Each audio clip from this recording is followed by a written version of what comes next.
Nasa kote ang isang drug personality na nasa watch list at isang bagong tukoy na suspect sa ikinasang buy-bust operation ng Valencia City Police Station sa Bukidnon. Ang balita mula kay Patrolwoman Sara Vem Bato Malaki.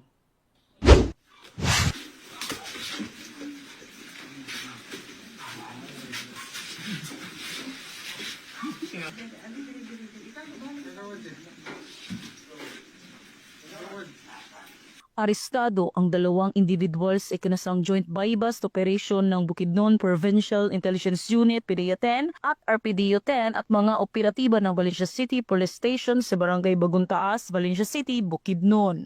Kinilala ni Police Lieutenant Colonel Brian Panganiban, hepe ng Valencia City Police Station, ang mga suspect na sina alias A, lalaki, 33 taong gulang, self-employed kasama sa delisted at alias Hazel, babae, 40 taong gulang, online seller, kinilalang newly identified drug suspect at mga residente ng nasabing lugar.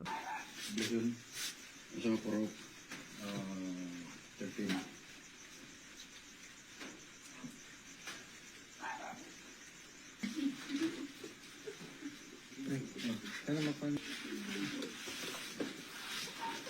Sa ikinasang operasyon ay nakupiska ang mga pakete ng hinihinalang shabu na may standard drug price na 65,960 pesos, isang cellphone at isang 500 peso bill na ginamit bilang buy-bust money. Naharap ang mga suspect sa kaso paglabag sa RA 9165 o Comprehensive Dangerous Drugs Act of 2002. Mula dito sa Camp Capistrano, Gusa, Cagayan de Oro City, ako ang iyong PNN correspondent, Patrolwoman Sara Vem Bato Malaki, alagad ng batas, tagataguyod ng balitang pulis.